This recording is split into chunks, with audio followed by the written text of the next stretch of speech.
परीक्षित को यह ज्ञात नहीं है कि 7 दिन के बाद वो कहाँ जाएंगे। सुखदेव भगवान को भी यह ज्ञात नहीं है कि कथा श्रवण कराने के बाद वो कहाँ जाएंगे। भाई किसी का ठौर ठिकाना रहता है कि नहीं रहता है। जैसे आप यहाँ से मेहमान आए हैं, हमको सब पता है कि भी सप्ताह यज्ञ संपन्न होगा, कोई रायपुर जाएगा, कोई दुर्ग जाएगा, कोई गांव से आया हुआ है, सब अपने अपने ठिकानों को जाएंगे। ये तो वैकल्पिक ठिकाना है, लेकिन हमें केवल चिंतन करें। हमने पहले चर्चा किया था, थोड़ी पुनरावृत्ति कर ले। कुछ बातों को हम रोज पुनरावृत्ति करेंगे ना तो बोध होते रहेगा। हमने चर्चा भी किया था कि पर उपदेश कुशल होते हैं। हमको उपदेश देने के पहले हमको उन बातों का हमको जो है धारण करना पड़ेगा, तभी तो वक्ता है, तभी तो श्रोता में प्रभाव पड़ेगा। 4 स्थान पर जो है हमको विरक्ति की, वैराग्य, संसार की तृष्णा और माया से मुक्त होने का रास्ता मिलता है। और रास्ता कौन सा है? प्रथम दिन याद करिए, 4 ठौर है नरन के, 4 स्थान। बैठिए। 4 ठौर है नरन के, कछु वैराग्य करंत, गर्भ माई सबके निकट, कथा सुनत रतियंत। पहले माता के गर्भ में अभी कथा है, बहुत सुंदर कथा होती है। दूसरा जब किसी की मृत्यु जब होती है तब। तीसरा स्थान जो है भगवान की जहां कथा होती है वहां। और चौथा स्थान जो है जहां कामना की, वासना की पूर्ति हो जाती है, जीवन में, मन में जो है विरक्ति आ जाती है, वैराग्यता आ जाता है। आज परीक्षित देखिए कि मेरा मृत्यु केवल 7 दिन में है। पत्नी गई, पुत्र गए, संतान गया, धन गया, दौलत गया, राज सब छोड़ दिया। ये मौत है तभी परमात्मा का नाम है। अगर मृत्यु ना हो तो देश में अगर हमको ये लगे कि हमारा अनंत काल तक मृत्यु होने वाली नहीं, मरने वाली नहीं है, तो हम सब भगवान का भजन पूजन नहीं करेंगे। हम ज्ञान में, अज्ञान में, भय में, जिस स्थिति में भी हम भगवान का नाम क्यों दें? केवल मृत्यु की भय से। और भागवत की यह जो कथा है हमको जन्म और मृत्यु का जो बंधन है, जन्म और मृत्यु के बीच में जो हमको जीवन मिला है, उसमें जीवन का जो, मृत्यु का जो प्रशस्त रास्ता है, उनसे बचने का एक सुलभ और सस्ता रास्ता है। 2 प्रश्न किया हमने, चर्चा किया कि जब एक व्यक्ति का, एक जीव का जन्म जब होता है तो उनको सदा सदा के लिए क्या करनी चाहिए? पहला प्रश्न। दूसरा अध्याय का, दूसरा स्कंद का 13वां अध्याय, श्रीमद् भागवत जी में 12 स्कंद है, 18,000 श्लोक है और 335 335 अध्याय है। पहला कि एक जीव, हम आप जब जन्म लेते हैं तो हमारा सदा के लिए क्या करना चाहिए? क्योंकि अगर किसी व्यक्ति को 100 वर्ष का उम्र मिला है, 100 वर्ष मांगी चले 100 वर्ष, तो 100 वर्ष की उम्र में 50 वर्ष का उम्र हमारा सोने में चला गया है। कितना बचा? 50 वर्ष। अब उस 50 वर्ष में हमको बढ़ना भी है, पढ़ना भी है और गढ़ना भी है। हम बड़े होंगे, शिशु से बालक, बालक से किशोरा, किशोरा से युवावस्था, फिर प्रौढ़ा अवस्था, फिर वृद्धा अवस्था। तो कब भगवान को भजे? हमने परसों चर्चा की थी, जब तक आंख में देखने की क्षमता है, कान में सुनने का क्षमता है, जिह्वा में बोलने की शक्ति है, पैर में चलने का शक्ति है। इसलिए जब तक तन में ताकत है और हाथ में धन है, तीर्थाटन, पूजन पाठ, ये जो करना है, जो आपकी शक्ति है, भगवान को आपकी संपत्ति से कोई लेना देना नहीं। संसार में जितनी वस्तु है वो परमात्मा का बनाया हुआ है और हम भी उसी के हैं। इसलिए कहते हैं ना, तेरा तुझको अर्पण क्या लागे मेरा। है? संसार में कोई सुख नहीं।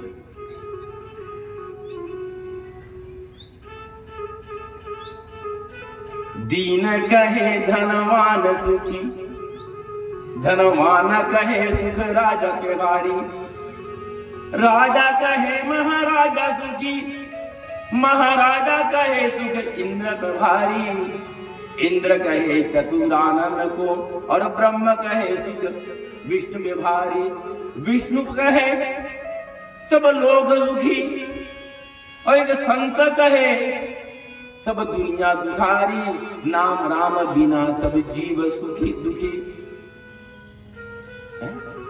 केवल परमात्मा का नाम ही हमको सुख दे सकता है। ये संसार क्या है? माया बाजार है, हमने चर्चा किया। तो जीव को क्या करना चाहिए? जब अवसर मिले, जब भी अवसर मिले, हमको जो है भगवान का नाम लेना चाहिए। नाम ही बड़ा है।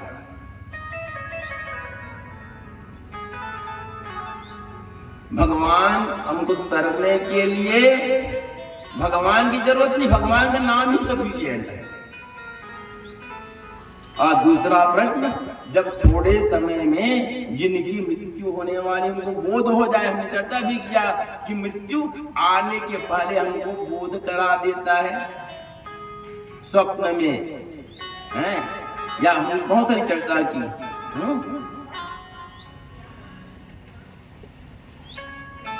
जबकि परमात्मा हमारे साथ है,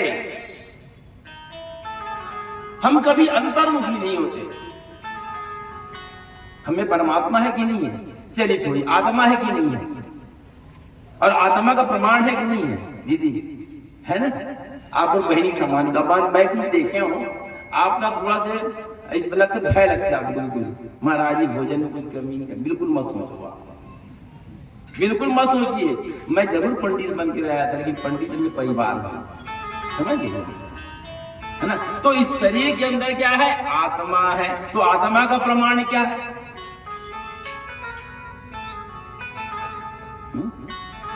निषादराज जी, आत्मा का प्रमाण भरत भैया, इस शरीर में आत्मा है, इसका प्रमाण क्या है? रात में जब हम सोते हैं, आंख बंद है, शरीर जो है पलंग पे सौ के समान पड़ा है, घर में कुंडी लगी है, तो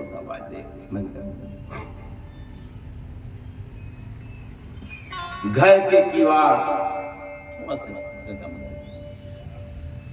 राधा वल्लभ भगवान की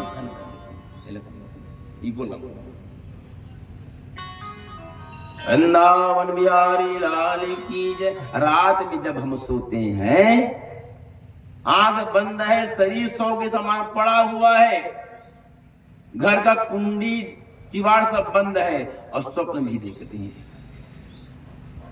और प्रातः हमको याद भी रहता है कि मैं आज ये स्वप्न देखा। तो बताइए गुरुदेव, कि स्वप्न किसने देखा? कौन देखा स्वप्न को? अगर वो कपोल कल्पित है, झूठी बात है, तो आप तो सोए थे, याद कैसे है आपको? है? रात की जब हम सोता ना और सपना देखते ना, बिहनिया सूरता घलो करी थे, तो देखने वाला कौन? वही आत्मा है। हम रात में जिसका चिंतन करते हुए, जो सोचते हुए हम सोते हैं वह आत्मा वहां पहुंच जाता है। एक बात है। दूसरी बात, मृत्यु की कई गति अभी कथा में और आएगा। एक गति क्या होता है हम सब जानते हैं कि शरीर को आत्मा ही छोड़ देती है। दूसरा गति, जिस प्रकार से यह संसार है, जिस गांव का नाम है रिसाली, जिस प्रकार से रिसाली बस्ती है इस ब्रह्मांड में, ध्यान देना मैं आपको वेद की बात बता रहा हूं। जिस प्रकार से रिसाली बस्ती, एक रिसाली बस्ती और है और वो हमसे पहुंच से बाहर है, एक देशमुख जी और है। मरने के बाद वो प्राण उसमें मिल जाता है जीवात्मा, उनको बोध ही नहीं होता मेरी मृत्यु हो गई। जैसे आपकी व्यवस्था है, इस नगर की व्यवस्था है, हम सब की व्यवस्था है, ऐसी व्यवस्था एक और है। मृत्यु की अनेक गतियां हैं, हम ये चर्चा करेंगे आज कथा में, तो बोध नहीं होता। तो जिसकी मृत्यु थोड़े समय में होने वाली, उनको क्या करना चाहिए? आज राजा परीक्षित थोड़ा सा भयभीत है, और थोड़ा सा नहीं, बहुत भयभीत है। क्या श्रवण कर रहे हैं? महाराज परीक्षित क्या सुन रहा है? भागवत की कथा। किससे? वाणी पुत्र सुखदेव, भगवान शिव का पुत्र वाणी पुत्र मुख से निकला था ना सुखदेव भगवान, और उससे भागवत ज्ञान यज्ञ। हम जब कथा करने जब आए तो हमने देशमुख जी से कहा कि नहीं, बहन जी साथ में रहेगी, तभी कथा संपन्न होगा। लेकिन आज परीक्षित अकेला है। क्यों? कहती नहीं, चलना कथा सुनने पर जाओ रोज हम। सीमंते च विवाहे च चतुर्थी सह भोजने व्रते श्राद्धे मखे दाने पत्नी तिष्ठति दक्षिणा। अब सुन के ध्यान में रखो, कई जगह हम देखें कि नहीं, पति आगू में बैठी बाजू में, बाएं हाथ तरफ पत्नी नहीं। सीमंते च विवाहे च चतुर्थी सह भोजने व्रते श्राद्धे मखे दाने पत्नी तिष्ठति दक्षिणा। पत्नी हमारा दाहिना हाथ है, लेकिन हमारा राइट हैंड है, तो पत्नी जो है राइट हैंड है। जहां हमको आशीर्वाद लेना है, व्रत करना है, उपवास करना है, दान करना है, पुण्य करना है, तो पत्नी जो है बायां तरफ, दाहिना तरफ बैठेगी। और जहां आपको आशीर्वाद देना है वहां पत्नी आपके बायां तरफ बैठेगी। लेकिन मौत का भय जो है, आज आजा परीक्षित को पत्नी का भी बोझ नहीं रहा।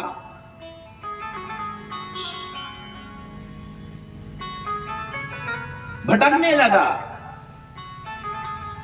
तब सुखदेव भगवान से चर्चा किए कि जिसकी मृत्यु सन्निकट हो उनको क्या करना चाहिए। तो हमने चर्चा किया था कि जिसकी मृत्यु सन्निकट है तो उनको जो है शरीर में ताकत है। देखिए, आप एक ग्रंथ पढ़िए कभी समय निकाल कर, आप बहुत धार्मिक हो और बहुत सी बात आप जानते भी हो। अंत कर्म श्राद्ध पद्धति, एक गीता प्रेस की किताब आती है, अंत कर्म श्राद्ध पद्धति, कि जब हमको ये बोध हो जाए, शरीर में ताकत जब आ जाए रहे कुछ करने की, तो अपने एड़ी को गुदा भाग में रख करके लिख लीजिए, अंत कर्म श्राद्ध पद्धति।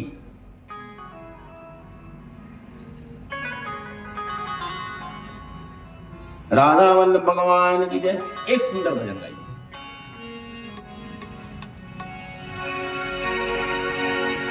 मैली चादर ओढ़ के कैसे,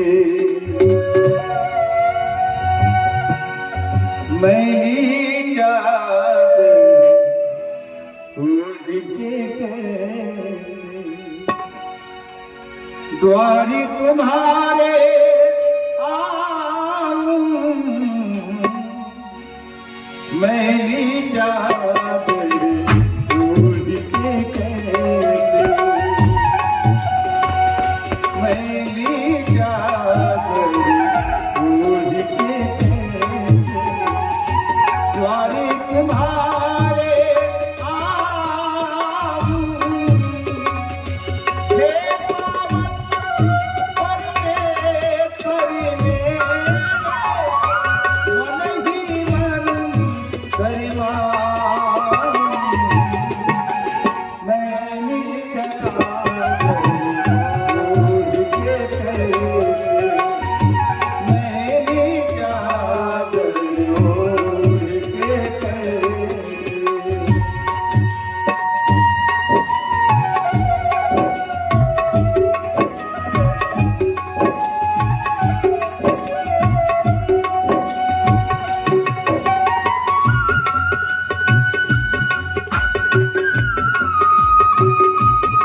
जय हो। जब मृत्यु का जब बोझ जब हो जाए राजन, क्या करना चाहिए? पैर के एड़ी गुदा भाग में रखकर अपान वायु को समान वायु को प्राणायु, और प्राण वायु को जो है प्राण वायु को फिर भाव मध्य में, जहां तिलक लगाते हैं, यहीं पर शिव जी का तीसरा नेत्र है। तिलक क्यों लगाते हैं? कई बार आप देखना, तिलक इसलिए लगाया जाता है कि भगवान शिव का तीसरा नेत्र यहीं पर है, और ये जो है शिव का स्वरूप है, कल्याण यहीं से होता है। जब बुद्धि जो है पूर्ण विरक्त हो जाएगा, मन की चंचलता स्थिर हो जाएगी, तो उस दिन तिलक जो लगाते हैं, यहां पर धो के एक पॉइंट है, उस पॉइंट पे एक बहुत अणु परमाणु से भी छोटी, वहां कभी बिल्कुल विज्ञान की बात। हमारा श्रीमद् भागवत महापुराण विज्ञान है, हमारा वेद शास्त्र पूरा विज्ञान है, ज्ञान भी है, विज्ञान भी है, आध्यात्म भी है, जन्म भी है, जीवन भी है। इसलिए तिलक लगाया जाता है, और तिलक लगाने से जो है हमारी बुद्धि सेंट्रलाइज केंद्रित होता है, इसलिए तिलक लगाते हैं। जितने हिंदू हैं सबको दो काम बिल्कुल करने चाहिए। अपने बच्चों को बताइए कि सिखा रखिए और तिलक लगाइए। केवल बामन में के ठेकेदारी नहीं, तिलक लगाए सबके है? सभी का है, क्योंकि जन्मना जाते शूद्र, जितने जीव हैं जिसका भी जन्म हुआ सभी जो जन्म के समय शूद्र रहते हैं, क्योंकि सबका जन्म एक ही प्रकार से होता है, जीवन बताया जाता है।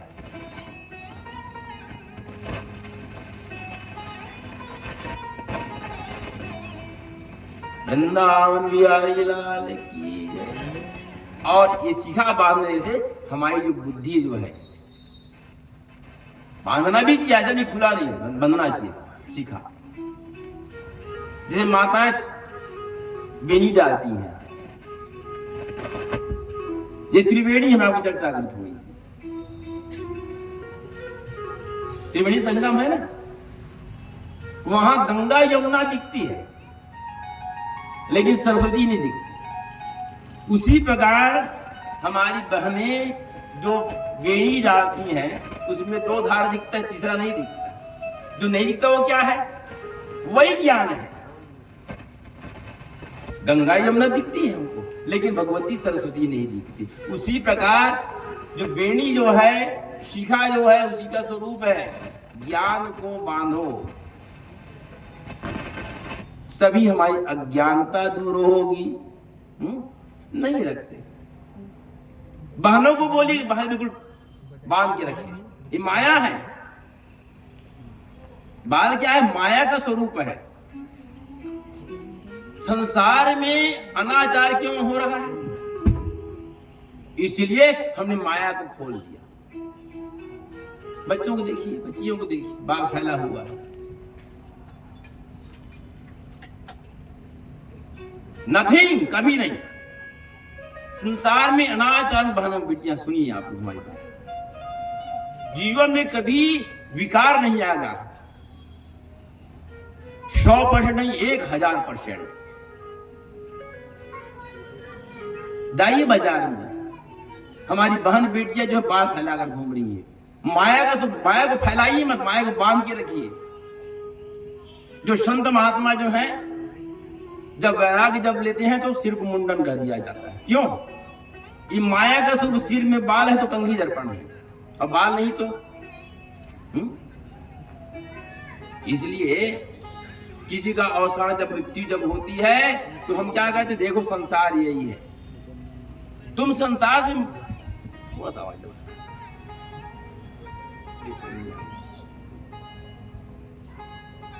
किसी की मृत्यु होने के बाद 10वें दिन क्या करते हैं? सिर को मुंड दिया जाता है। क्यों? कि जिससे तुम मोह कर रहे तो वो नहीं रहा। तो सिर का बाल माया का स्वरूप है, हयात कंघी दर्पण करते हैं। तो माया को बांधिए, फैलाइए मत। संसार में अनाचार, दुराचार, विकृति आ रही है।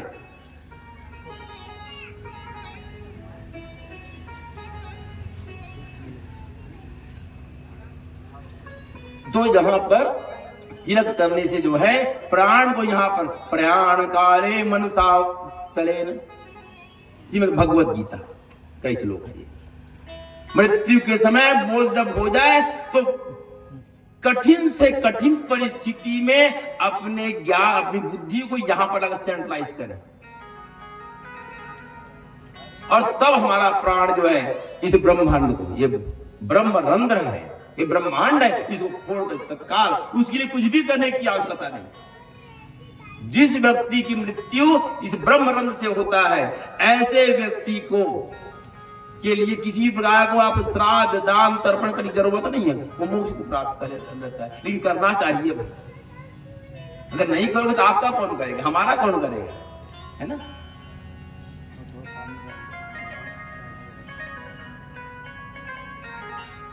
पांच प्रकार की शुद्धि करनी चाहिए। भगवान सुखदेव कहते हैं राजन, जीव को क्या करना चाहिए।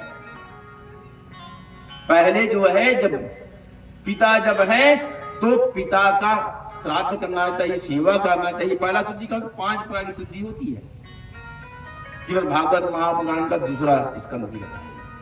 पहला पितृ शुद्धि, पिता जब तक के है तब तक के आप पिता का सेवा करिए। 3 प्रकार का पुत्र माना गया है, उत्तम पुत्र, मध्यम पुत्र और अधम पुत्र। उत्तम पुत्र वह है, उत्तम बेटा वह है जो पिता के मन की बात को समझकर उसके कार्य को संपादित कर दे, वो उत्तम पुत्र। मध्यम कौन, जो पिता के कहने पर उस कार्य को करे, वह मध्यम। और तीसरा अधम कौन है, जो पिता के कहने पर भी उनकी बात को ना माने। तो जब आप पिता की बात को नहीं मानोगे और जब आप पिता बनोगे तो फिर आपकी बात को आपका बेटा कैसे मानेगा। तो पहला, जीवन पर्यंत पिता की सेवा करें और उनकी मृत्यु की पश्चात उनका जो है अंत्येष्टि कर्म विधिवत करें। 1 वर्ष तक के उनके लिए श्राद्ध कर्म करें, पिंडदान करें, पितृ मिलन करें और गया श्राद्ध करें। गया श्राद्ध करने के बाद ही वह पिता पुत्र जो है पिता के ऋण से मुक्त होता है, तब जो है पितृ शुद्धि होती है। कई लोगों के मन में बात है, हम तो पिता ठंडा करके आगे हैं। ये लोग बैठे हैं कि गया श्राद्ध करने के बाद कुछ लोगों के मन में नहीं है तो कोई जरूरत नहीं है ना। अगर आपके पास सामर्थ्य है, शक्ति है, ताकत है तो आप बिल्कुल करिए गया श्राद्ध करने के बाद, क्योंकि गया श्राद्ध करने के बाद वह जीव अगर पितृलोक में है। देखिए मैं आपको पितर में सुंदर बात बताऊं, कल चर्चा होगी हमारी कि पितर कौन है। भैया लोग बैठे हैं, जैसे ब्रह्मांड है, इस ब्रह्मांड में मृत्यु लोक में हम लोग रहते हैं। चंद्र लोक है चंद्रमा, सूर्य लोक है सूर्य, ब्रह्म लोक है, शिव लोक है, वैकुंठ लोक है। उसी प्रकार पितरों का एक लोक है, इसको कहते हैं पितृलोक। और भादो महीने की जो पूर्णिमा तिथि आती है गणेश पक्ष के बाद, उस तिथि में यह मृत्यु लोग, ध्यान से सुनिएगा दीदी मंगल लोग, सुनो घर जा पता हो, है ना, और नहीं समझ आई तो सत्संग में आ जाना। मृत्यु लोग, और आपको सुनो अच्छा लगे, है ना। मृत्यु लोग और पिता लोग बिल्कुल मिल जाते हैं आपस में। कितने समय के लिए? उनका 1 घंटा, हमारा 1 दिन। उनका 1 घंटा, माने 4 मिनट का उनका 4 मिनट हमारा एक दिन, क्षमता उनका 4 मिनट हमारा एक दिन, उनका 1 घंटा हमारा 15 दिन।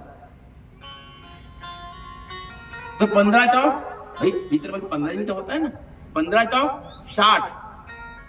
तो पितरों का 4 मिनट हमारा एक दिन और हमारा 15 दिन पितरों का 1 घंटा।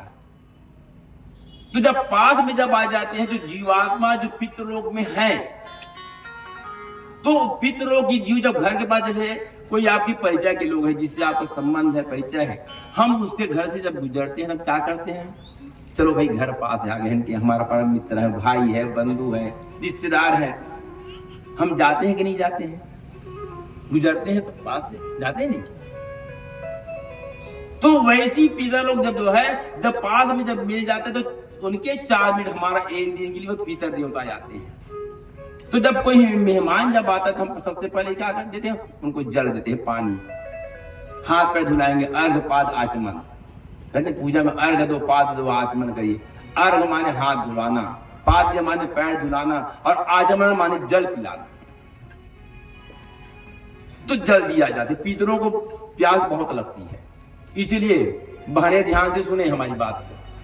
जब रात में आप शयन करें तो शयन करने के पहले, मैं इस कथा के द्वारा बहुत छोटी छोटी बातें हालूम आप सब जानती हैं, इसके बाद ही चर्चा कर दूं।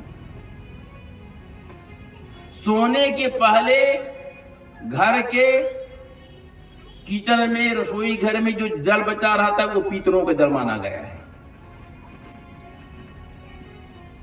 घर में रसोई का काम संपन्न होने के बाद जो जल बच जाता है वो पितरों का जल है, और उसमें से 1 लोटा जल आप अलग से रख दीजिए, और प्रातः उठिए, सबसे पहले दरवाजा खोलिए और 1 लोटा जल बाहर डालिए, क्योंकि दरवाजे पर पितर खड़े रहते हैं, प्रतिदिन वो जल उनको मिलता है। तो जिस जिस तिथि में जिसकी मृत्यु जब होती है, उस तिथि में जीव जो आता है, उनका 4 मिनट हमारा 1 दिन, केवल 15 दिन के लिए हमारे 15 दिन, उनका 1 घंटा। अब एक बात और आती है, कथा में आता है कि वासांस जीर्णाय यथा विहाय, भगवत गीता पहला अध्याय क्या है ना,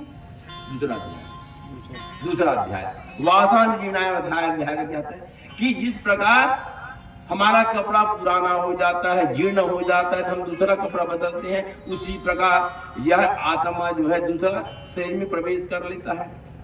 जब दूसरा शरीर में जब प्रवेश कर लेता है तो फिर पितर कैसे बना?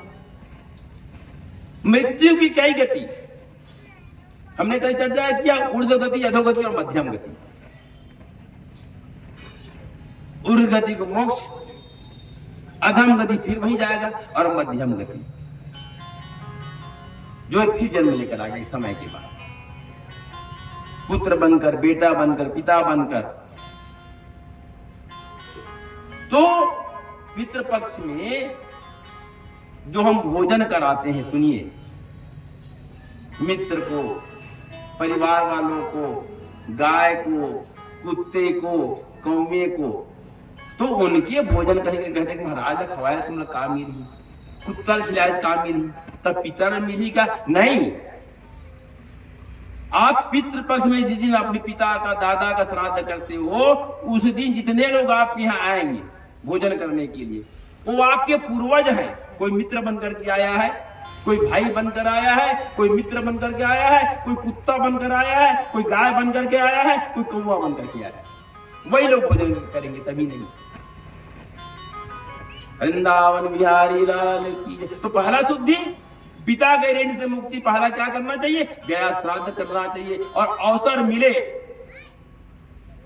तो हमको बद्री का आश्रम जाना चाहिए, वहां ब्रह्म कपाली श्राद्ध होता है। और जिस जीव का ब्रह्म कपाली श्राद्ध हो गया, वह जीव जो अनंत काल के लिए जन्म और मृत्यु के बंधन से मुक्त हो जाता है। दूसरा होता है मातृ शुद्धि। चर्चा करें तो बड़ी तकलीफ भी होती है। संसार में पुरुषों की मृत्यु पहले होती है 95%। माता दीर्घजीवी रहती है, माता के रहते माता का सेवा करे और उनके अवसान के बाद हमको कहाँ जाना चाहिए? पूरा क्रियाकर्म विधिवत करे, पिंडदान करें और माता की शुद्धि के लिए मातृ गया जाना चाहिए। पितृ गया तो सब जानते हैं मिश्रा जी, मातृ गया गुरुदेव, मातृ गया कहाँ है? गुजरात। गुजरात में मातृ गया बना हुआ है। हम पिता को तो जानते हैं, माता को छोड़ देते हैं, ये माता की कृपा नहीं होती ना। इस कथा से समझें कि पिता के बाद अब कुछ भी ना करो। देखिए, जिस घर में पितरों की पूजा नहीं होगी, श्राद्ध कर्म नहीं होगा, आप कितना भी सत्कर्म कर लीजिए, उस घर में सुख और शांति आ ही नहीं सकता। आज है तो कल नहीं रहेगा, पक्की बात मान के चलिए, क्योंकि हम उस पितरों के पिंड हैं, वही पिंडदान है। हम अपने पिता के पिंड हैं और हमारा पुत्र हमारा पिंड है। तो माता की मृत्यु के बाद जो है, माता को विधिवत श्राद्ध कर्म करें, अंत्येष्टि कर्म करें और समयानुसार हमको मातृ गया जाना चाहिए। गया ठंडा करके आ गया है। अब जाना नहीं है, पैसा भी है और जा सकते हैं। अब तो ये स्थिति है कि 3 दिन में निपटा दे, मृत्यु के बाद 5 दिन में कर दे, 7 दिन में कर दे। नहीं भाई, देखिए हम भाई कड़वी बात चर्चा करें, क्योंकि दवाई जब खाते हैं तो दवाई क्या होता है? कड़वी होती है, लेकिन उसका फल क्या होता है? मीठा होता है। जैसा एक बालक जन्म लिया, बालक एक जन्म कब होता है? 9 महीने के बाद 10वें महीने में जन्म लेता है। हम कल चर्चा भी करते हैं कि 9 के बाद 10, 10 के बाद बस, क्योंकि उस गणना फिर डबल होती है। 1 से 9 तक गिनती करें, फिर 10 में फिर 1 आ गया, 11 में फिर 1 आ गया, 12 में फिर 2 आ गया, उसी का फिर पुनरावृत्ति होता है। तो 9 महीने के बाद 10वें महीने में एक संतान का जन्म होता है। अगर वह संतान 7 माह में, 6 माह में, 8 माह में अगर जन्म ले तो कुछ बच्चे मर जाते हैं और कुछ जीवित जो रहते हैं, उस शरीर का अंग भंग रहता है, मंद बुद्धि हो जाएंगे, हाथ पैर में कोई समस्या रहेगी। उसी प्रकार किसी की मृत्यु होने के बाद यह शरीर तो छूट जाता है। आप सब सुने होंगे गरुड़ पुराण। गरुड़ पुराण कितना श्लोक है? 19,000 श्लोक है, और उसमें से 16 अध्याय को 2200 श्लोक को जो है भगवान नारायण जी गरुड़ जी महाराज श्रवण कराए कि किसी की मृत्यु जब हो तो उनकी गति को कैसा बनाया जाए, उसके प्रेत योनि से मुक्ति का वो कि 10 दिन के बाद ही होता है। वो प्रेतत्व तो प्राप्त कर कितना भी कैसा भी जीव हो, क्योंकि संसार जो है माया बाजार, हम चर्चा किया, माया महाठगनी हम जानी, माया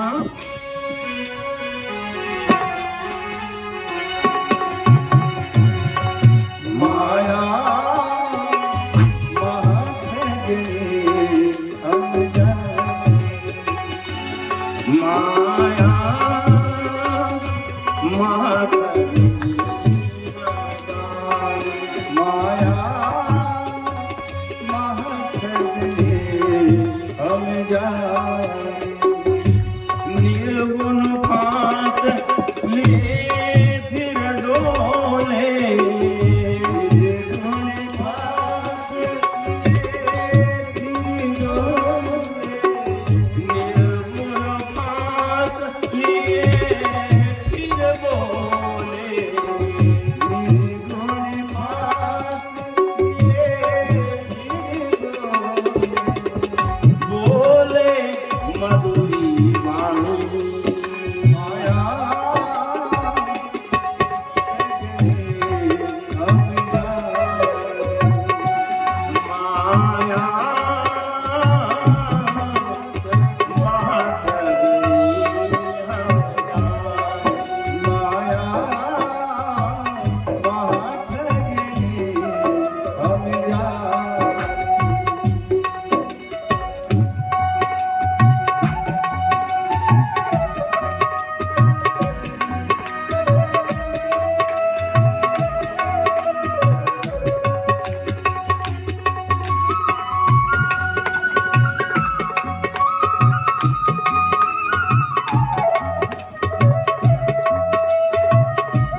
शिव के भवन भवानी, शिव के भवन भवानी, पंडा के मूरत है बैठी, पंडा के मूरत है बैठी, तीरथ में भई पानी, माया पाठकने हम जाने, माया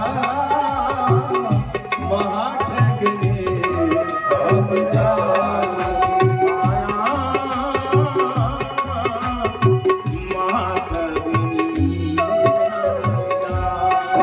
माया पाठकने हम जाने।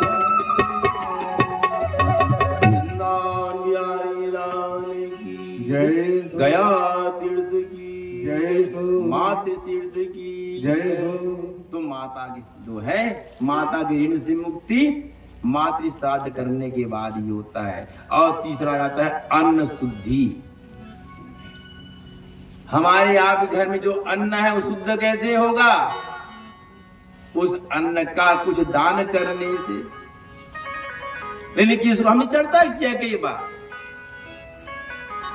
कि जैसा दान वैसा फल। नहीं दरवाजे में आया पीता जरूर है लेकिन ठीक है दे दो, ऐसा नहीं। आपने किसी कामी, क्रोधी, लोभी, शराबी व्यक्ति को दान कर दिया तो उसका फल आपको ही मिलने वाला है। अन्न दान करने जहां अब आपका अन्न का उपयोग हो। कई तो ऐसे लोग आते हैं अन्न तो लेते हैं, दान तो लेते हैं और जाकर दुकान में बेच देते हैं। होते नहीं अभी तो मोदी की पूरा चावल मिला 35 किलो। तो आपके अन्न दान करने से अन्न शुद्ध होता है। धन का दान करने से जो है धन शुद्ध होता है। ऐसा नहीं दान किसी को दो, आप अपने धन का कहीं ऐसी जगह उपयोग करो जो धर्म के काम आए। और उसके बाद आत्म शुद्धि। ये आत्मा तो शुद्ध है लेकिन इस जीव के मन में जो विचार है वो शुद्ध कैसे हो? केवल भगवान के नाम से। परीक्षित महाराज बोले कि भगवान मैं तो बहुत पापी हूं, बोले मैंने बहुत बड़ा अपराध किया है, मुझको साधे देने मुक्ति कैसे मिलेगी? तो पापी कौन है? भगवान बोले केचिद वदन्ति धनहीनो जनो जघन्यः। हे भगवान कि जिस आदमी के पास धन नहीं है क्या वह पापी है? केचिद वदन्ति धनहीनो जनो जघन्यः। जो धन नहीं है, जिसके पास धन नहीं है वो गरीब है, वो पापी है। केचिद वदन्ति गुणहीन जनो जघन्यः। या वो व्यक्ति पापी है जिसके पास कोई गुण नहीं है।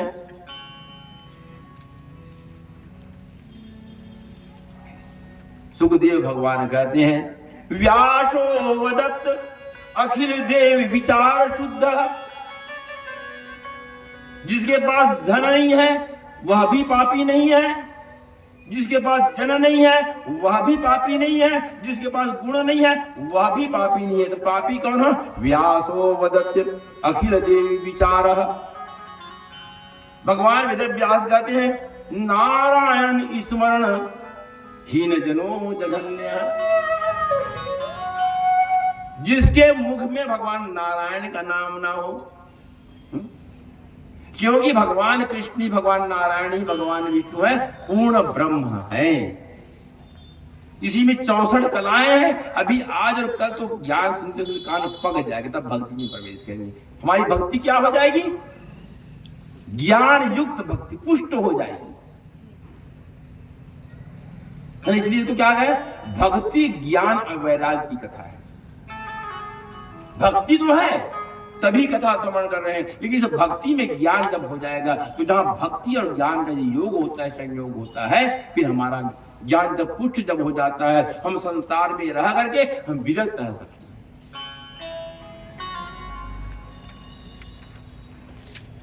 जब तक धन का रक्त है, धन का भी मान है, बल का भी मान है, जन का भी मान है, तब तक हमको लगता है नहीं हम ही सब कुछ, नथिंग, नहीं, ये सब केवल हमारा आडंबर है, केवल हमारा यहाँ पर केवल पात्र का काम कर रहे हैं, हम सब वही एक इंसान ही नहीं है। महाभारत जब युद्ध जब हुआ और महाभारत के युद्ध में 12 व्यक्तियों को छोड़कर सभी की मृत्यु हो गई। पांचों पांडवों का कन्हैया से बोले कन्हैया, हमारे जितने परिवार थे, दादा चाचा भाई बंधु मित्र, सबकी मृत्यु हो गई बोले। और जिसकी मृत्यु रण क्षेत्र में होता है, युद्ध में होता है, उनको परम गति की प्राप्ति होती है, मुक्ति की प्राप्ति होती है। और आज की भाषा में जो शहीद कहा जाता है, शहीद हो गया देश के लिए, तो उनको स्वर्ग की प्राप्ति होती है। तो कन्हैया आप तो सर्वज्ञ हो, हम अपने परिवार से एक बार मिलना चाहते हैं स्वर्ग में जा करके। और स्वर्ग में भगवान कृष्ण सबको ले गए, सबसे वहां मुलाकात हुई, पांचों पांडवों का जो है दुर्योधन आदि से। भीम का भेंट हुआ दुर्योधन से, दोनों गले मिले। देखो महाभारत का आप शांति पर्व पढ़िए,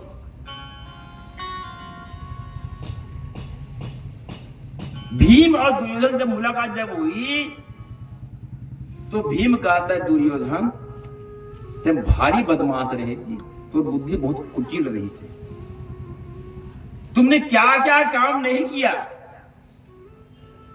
दुर्योधन कहते तो कमती रहे हैं, 10,000 हाथी की बल था तुम्हारे पास, 10,000 हाथी की बल भीम के पास था, दोनों मुलाकात की। तो उसी प्रकार ये संसार है, यहाँ हम सब का काम जैसे और सरल का जब आप समझ आ जाएगा, जैसे गांव में नाटक लीला होता है ना, तो पर्दे के बाहर जहां श्रोता रहते हैं वहां पर राम रावण युद्ध करते हैं। अरे दुष्ट रावण, मैं तो इसको मार डालूंगा। और पर्दा के अंदर बीड़ी हापे खड़ी, बोलते नहीं बोलते, माने यहाँ पर हम केवल पाठ करने आए हैं, अपना नायक बनकर आए हैं, अंदर जाकर के सब एक ही है। इसलिए हमने कल चर्चा किया कि भैया तुम जहां से आए वहीं वापस चुपचाप जो कर्म अच्छा करो, नरक लोक में नहीं जाना है। और जितने लोग यहाँ बैठे ना कथा श्रवण कर रहे हैं, ये सब वैकुंठवासी तभी कथा श्रवण कर रहे हैं, सभी नहीं सुनते, जिसके भाग्य में होता वही सुनता। हम चर्चा कर थोड़ी चर्चा कर रहे हैं और करना थोड़ी सी हम चर्चा कर रहे थे कि किसी की मृत्यु जब होती है तो 10 दिन में क्रिया करनी चाहिए, क्योंकि मृत्यु के बाद 10 दिन में 10 इंद्रिय का निर्माण होता है। सुनिए भैया लोग, 10 दिन में 10 इंद्रिय का निर्माण होता है और उसके बाद यह शरीर जो एक हाथ का हो जाता है, एक एक दिन में एक एक इंद्रिय बनता है, किसके द्वारा? पिंडदान के द्वारा। और आखिरी में उनको भोजन क्या मिलता है? मृत्यु होने के बाद सबसे आखिरी में जितना भोजन रहता है उसको फेंक दिया जाता है, फेंकते ना है? वो प्रेत स्वरूप रहता है और उसी भोजन को ग्रहण करके जाता है धर्मराज का भवन, दक्षिण दिशा में यमराज का भवन, धर्मराज यमराज। जो पाप करके जाता है उसके लिए एक दरवाजा गरुड़गाम में आया, और जो पुण्य करके जाता है उसमें 3 दरवाजा। अब एक दरवाजा जब रहेगा तो भीड़ बढ़ेगी, धक्का मुक्का बहुत होगा, और 3 दरवाजा है तो सहजता से प्रवेश कर लेंगे और वहां पे निर्णय होता है हमारा। इसके द्वारा इस बुद्धि में क्या है चित्त है, ज्ञान है, उसी को क्या कहा जाता है? चित्रगुप्त। जो हमारे बुद्धि में, हमारे मन में गुप्त भाव में बैठा हुआ है, वही कौन है? चित्रगुप्त है। जो गुप्त भाव में चुपचाप बैठा, तुम करते रहो, मैं देख रहा हूं, बस लिख रहा हूं केवल।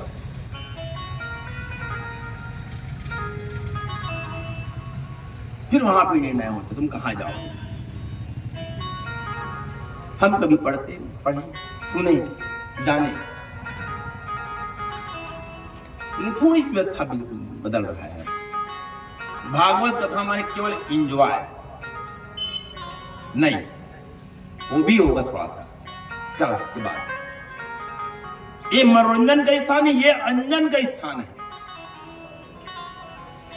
हम इसको अंजन मान के चले थे। आंख की सुंदरता किससे है? काजल से, सुरमा से है। उसी प्रकार ज्ञान की सुरमा क्या है? यह भागवत की कथा है।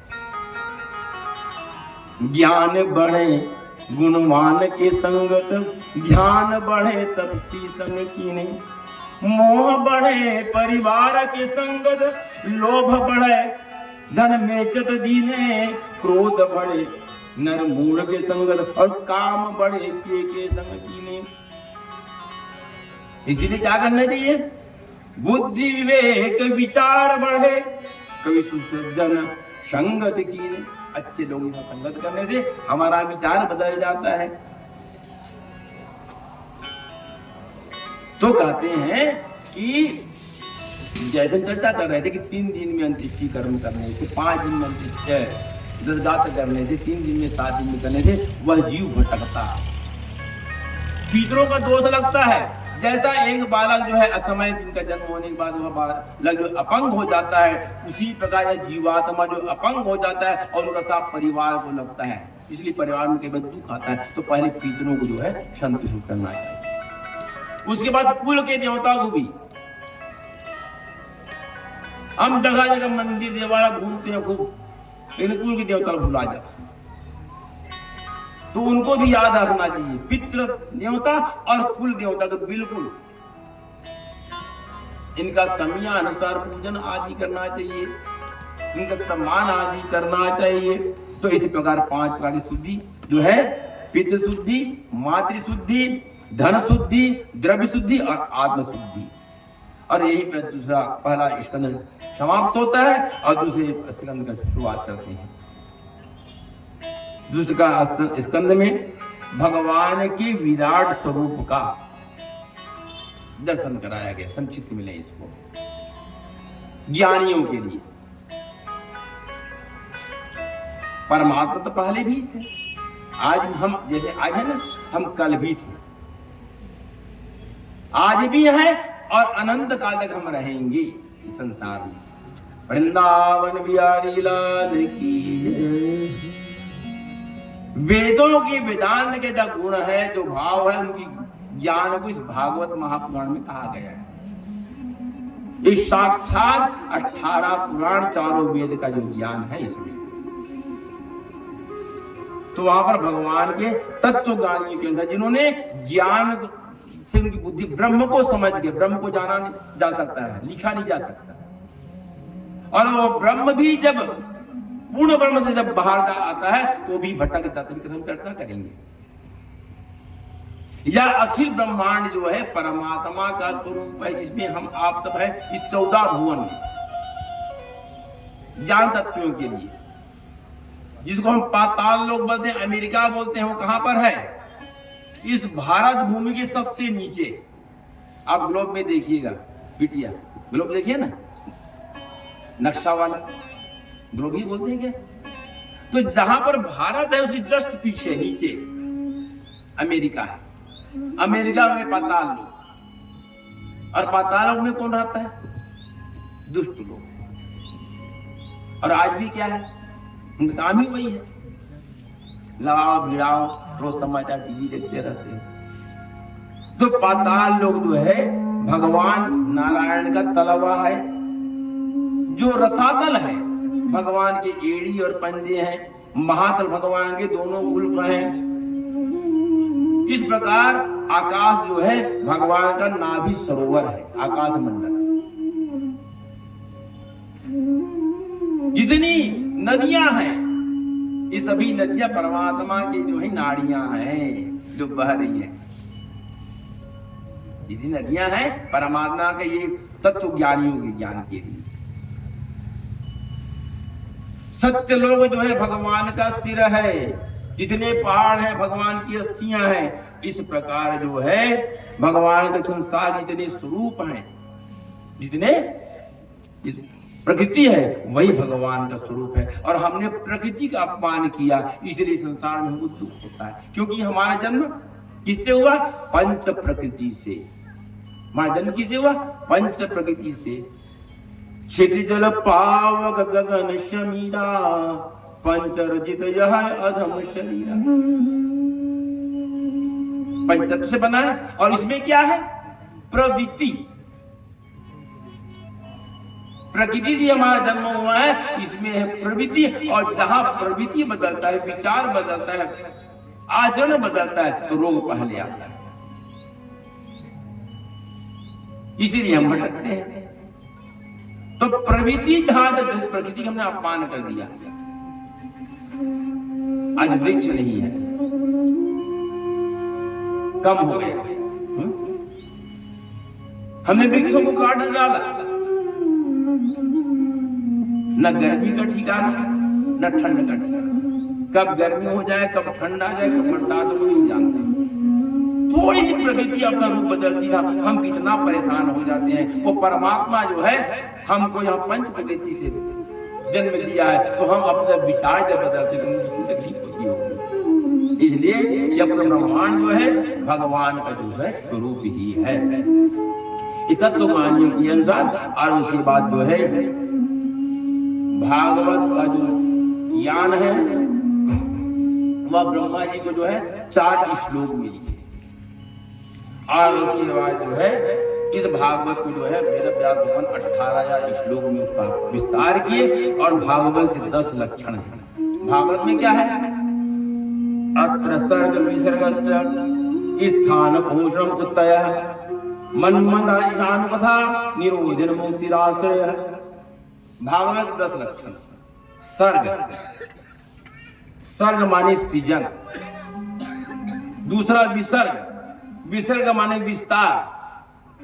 तीसरा स्थान था स्थान, जहां पर खगोल भूगोल का वर्णन है। चौथा स्थान होता है पोषण, पोषण में पालन करना।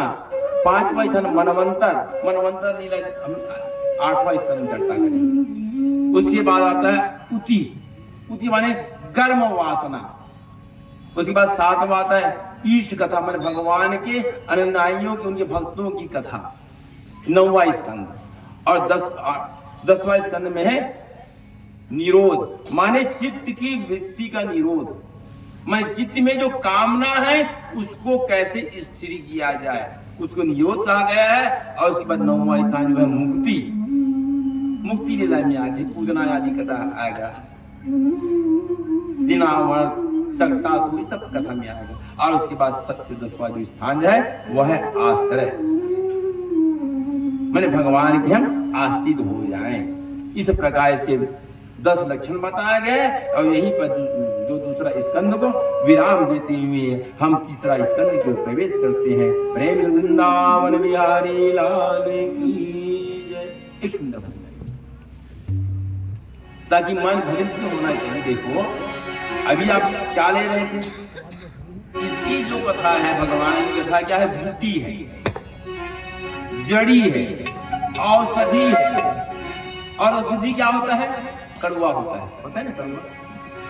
तो उस कड़वापन को दूर करने के लिए तो उसमें क्या मिलाते हैं हम?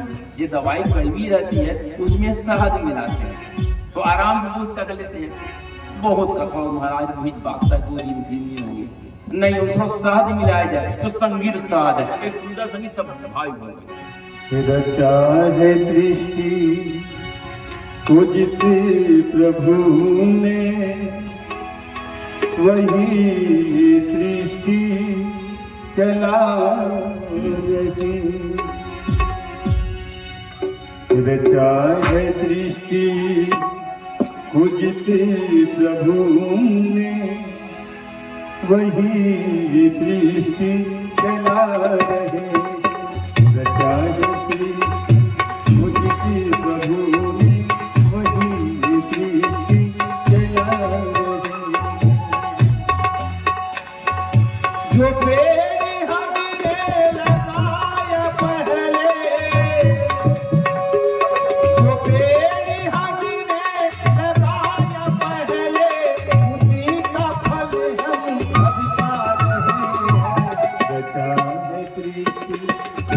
प्रभु वही ये सृष्टि चला रही।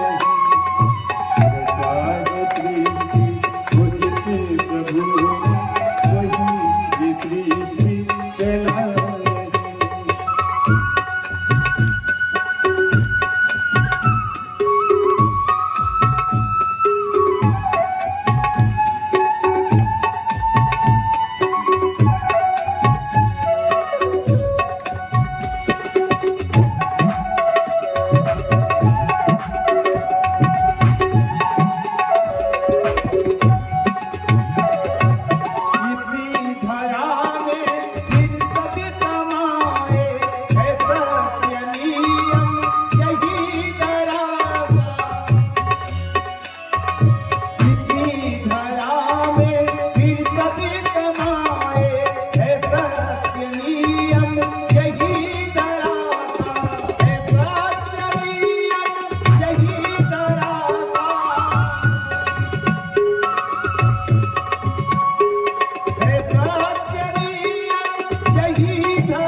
सुखदेव भगवान से परीक्षित महाराज ने भगवान, मेरा मन अभी अज्ञानता में भटक रहा है, मैं उस कृष्ण को जानना चाहता हूँ, मुझे भागवत की उस कथा को सुनना चाहता हूँ कि संसार में पहले क्या था, जब हम कुछ संसार में हम जब नहीं आए थे तब क्या था, जब संसार में कुछ भी नहीं था तो क्या था। देखिए दो प्रलय की चर्चा, एक महाप्रलय और दूसरा प्रलय। महाप्रलय जब होता है, महाप्रलय के समय संसार में जो पूरी संसार जो है अंधकार में हो, कुछ भी नहीं रहते, एकदम नथिंग, कुछ भी नहीं आता। एक दिव्य पुंज, एक शक्ति पुंज केवल गौलोक धाम में विचरण करते रहते हैं। एक शक्ति, जब कुछ भी नहीं था तब क्या था? देवी महापुराण का 9वें स्कंद का 2रा अध्याय। जब संसार में कुछ नहीं था तो पूरा जो शक्ति, जो परमात्मा जो है निर्गुण स्वरूप में था।